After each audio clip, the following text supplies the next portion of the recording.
I never made it, but I know what it takes. I'm motivated by a mix of emotion. Got my statement, and I'm reading it slow so I can understand it fully. Appreciate my standing go. 시작하겠습니다. 저희 와이프가 예전에 이제 처음에 운전면허를 장롱면허로 꽤나 갖고 있다가 운전을 시작했고요. 와이프가 보면은 그 차선을 계속 일정하게 따라가질 못합니다. 차로 중앙을 유지를 못하고 계속 왔다리 갔다리 이게 맞나 저게 맞나 이렇게 스트레스를 많이 받아 했거든요. 근데 2차로 바꾸고 나서 차로 유지 기능이 있으니까 상당히 편하게 생각을 하더라고요. 멀리 보고 주행을 한다고 하더라도 긴장이 많이 되고 그러니까 차로 중앙을 유지를 못했었는데 이 시스템이 차로를 따라가 주니까 상당히 조금 만족스러워하고 차간 거리 같은 경우도 되게 만족스러워 하고요. 그렇게 해놓다 보니까 술 한잔 한 경우 와이프한테 운전을 시키는 게 확실히 마음이 편합니다. 저도 그렇게 해서 와이프를 대리기사로 좀 쓰고 있고요. 운전을 조금 서툰 사람도 운전을 했을 때 도와준다, 편안하게 조금 마음이 안정되게 해준다. 시작하겠습니다. 차선 유지 보조 시스템을 좀 설명드리고자 합니다. 지금 계속 제가 핸들을 안 잡아 가지고요, 고속도로임에도 오래 잡지 않아서 HDA 차선 유지 기능이 취소가 됐다라는 문구가 떴습니다. 얘기는 뭐냐면 차선 이거 핸들을 계속 안 잡고 주행을 오래 하지 않습니까? 그렇게 되면은 운전자가 너무 손을 놓고 운전을 한다, 좀 운전에 집중을 좀 해라 라는 의미로 기능을 취소하는 거라고 보시면 될 것 같습니다. 요즘 차들은 어떤 정해진 시간들이 있는 걸로 알고 있고요. 제 차 같은 경우는 차선 중앙 추종을 잘 하면 굳이 그냥 뭐 좀 꽤 오랜 시간 동안도 손을 놓고 가도 그렇게 크게 경고를 해주지 않고 취소도 잘 안 됩니다. 이 상황에서 제가 이렇게 살짝 빼요. 그래도 다시 안으로 갖고 옵니다. 반대쪽으로 빼도 다시 갖고 오고요. 차선 유지, 중앙 유지, 차로 이게 지금 들어온 차 천천히 들어와서 인지를 잘 했네요. 그런 기능이 되게 차선 유지 기능도 되게 좋다라는 말씀을 좀 드릴 수 있을 것 같아요. 엘카하고 HDA 구분을 좀 해주셔야 되고요. HDA는 고속도로에서 활성화되는 거라고 봐주시면 되고요. 차로 유지 보조 같은 경우는 일반 국도에서 주로 사용된다고 봐주시면 되는데, 그렇다고 고속도로에서 엘카가 안 되느냐? 그건 아닙니다.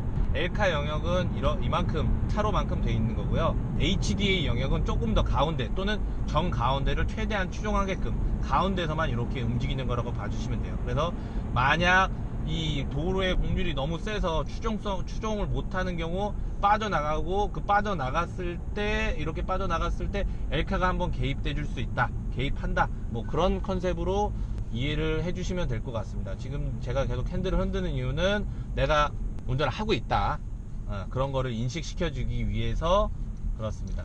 그 웬만한 차들이 대체적으로 다 운전자가 운전을 하고 있다라는 거를 인지를 어떻게 하냐면요, 이 핸들의 움직임이 있었냐, 계속 아무런 입력이 안 들어오고 있다, 이런 인풋이 핸들을 흔든다든지 그냥 내가 움직이는 대로 계속 움직인다든지 그런 게 안 들어오고 있다, 그런 경우 경고를 주고 시스템을 해제하게 됩니다. 차로 유지 보조하고 차로 중앙 추종 기능이라고 되어 있는, 아무튼 그 요즘에 있는 그런 기능들이 고속도로에서, 그 다음에 웬만한 자동차 전용 도로에서는 다 이렇게 잘 따라갑니다. 이제 속력에, 대신 중요한 건 속력에 따라 다릅니다.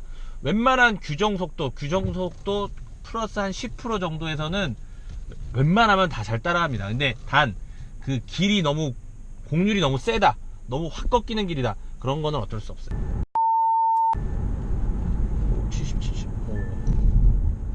갈 때가 올 때가 다고요. 좀 여기서 좀 속력을 좀 빠르게 올려서 90으로 만들어 놓고요.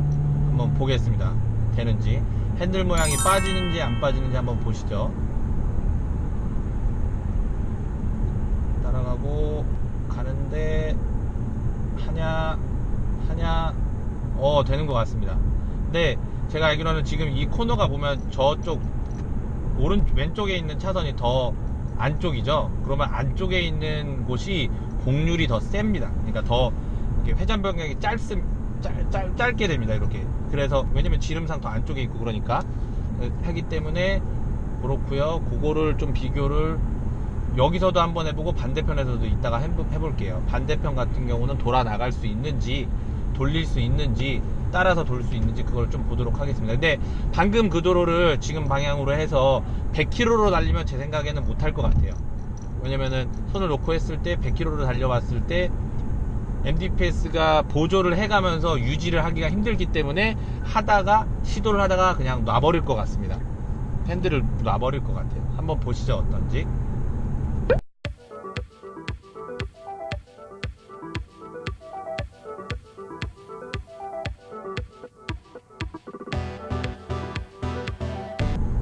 안 될 수도 있기 때문에 제가 나름 잡고 돌아 나가는 것 같습니다. 90까지는 되는 것 같네요. 이 반대편에서도 핸들을 차선을 넘어가지 않고 이렇게 끝까지. 방금은 이제 시스템이 해제가 되면서 풀렸습니다. 이제는 똑같은 길을 오고 가면서 100km를 한번 해볼게요. 100 정도로 세팅을 해놓고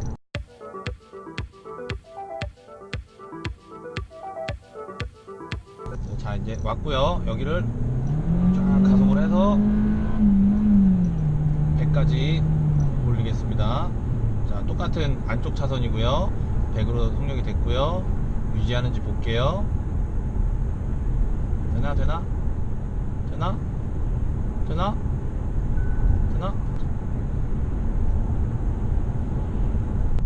오, 100까지도 되네요.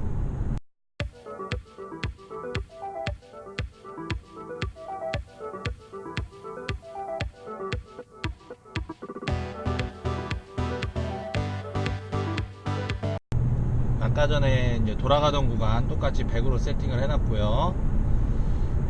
돌아가는지 한번 보시죠. 이건 안 될 수도 있어.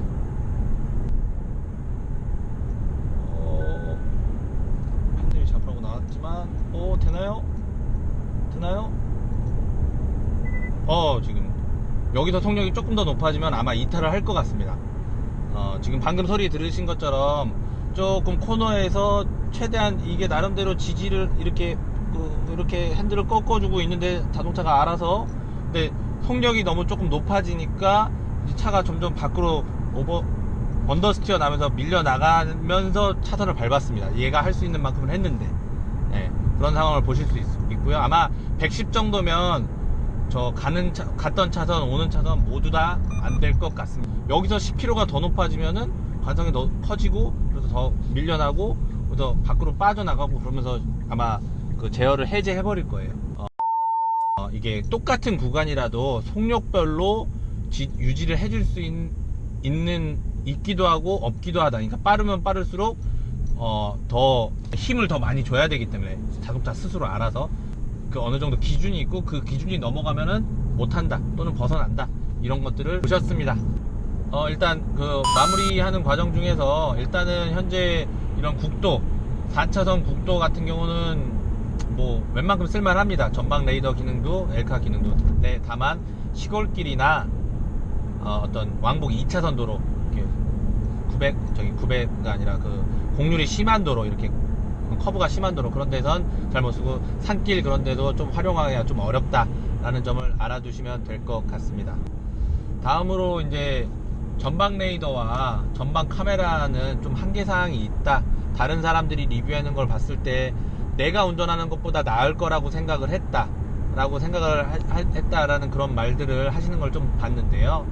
이게 어쩔 수 없는 것 같아요. 이 기능 자체가 시스템 한계사항이 있는 거고, 그래서 비가 너무 많이 오는 경우 이렇게 물보라가 앞에 차가 심하게 만들고, 비 때문에 이게 레이더 전파가 갔다가 제대로 안 돌아오고 그러면은 시스템이 해제가 되는 것 같고요. 해제가 되고 쓸 수 없다라고 이렇게 경고가 뜨고요.